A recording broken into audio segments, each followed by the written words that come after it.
People often say that relationships don't collapse in an instant, that they fray slowly, thread by thread, until one day you wake up and realize the fabric you relied on is nothing but loose fibers.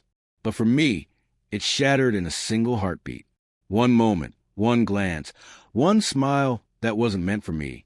My name is Ryan Carter. I'm 34, born in Michigan but now living in Portland. I'm not the jealous type.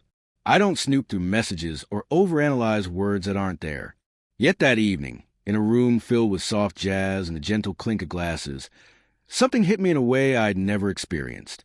Lauren, my wife, was across the restaurant, the bar, bathed in a warm golden glow.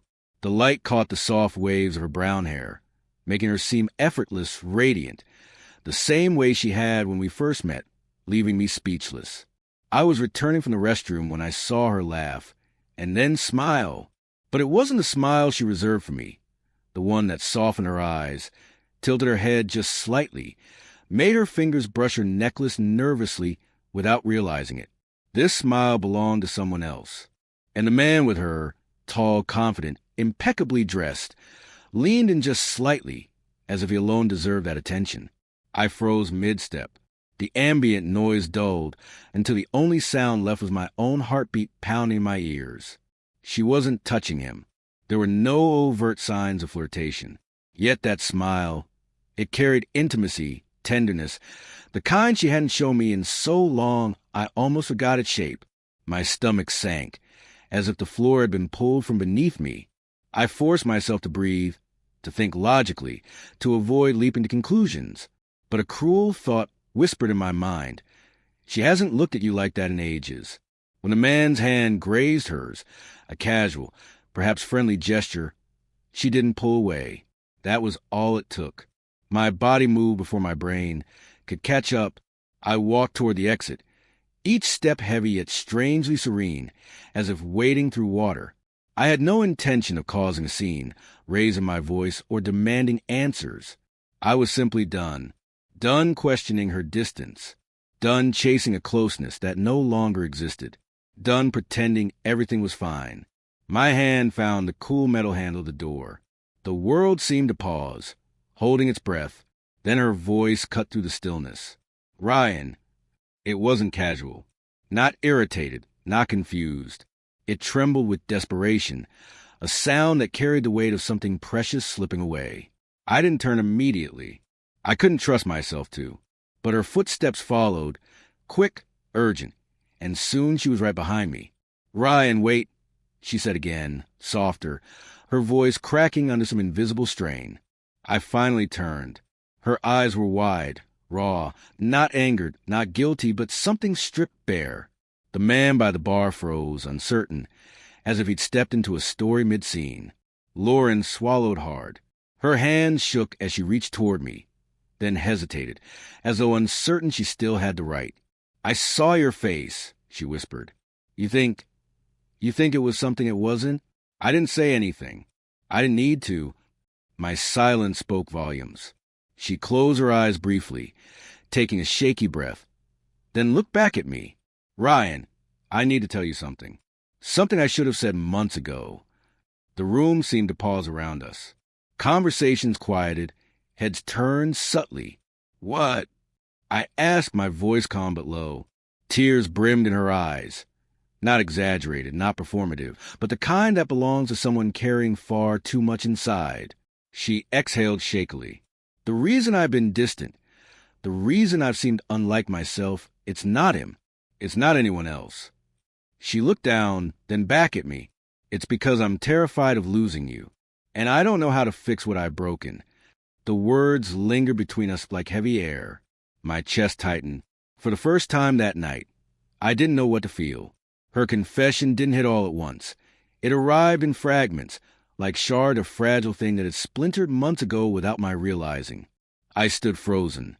The door ajar behind me, the cool night air brushing my back, and her truth suspended between us. You're afraid of losing me? I asked, my voice barely above a murmur. Lauren nodded, her breathing uneven. Yes, and I wouldn't blame you if you didn't believe a word I'm saying. I know I haven't shown it. That was putting it mildly. Our relationship hadn't collapsed with a dramatic explosion. It had quietly crumbled. No loud arguments, no slammed doors, just silence growing like a shadow between us. A gradual emptiness where affection once lived. I always assumed she had stopped caring, that she was tired of us, ready to check out. Fear? That possibility had never crossed my mind. The man still lingering by the bar shifted nervously, unsure whether to step in or vanish entirely. Lauren threw a quick glance his way, then locked her eyes back on mine. He's nobody, Ryan. A colleague.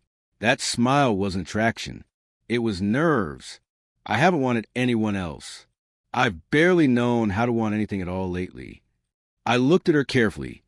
The tightness in her jaw, the shine of unshed tears, the way her posture folded inward like she was bracing for a blow.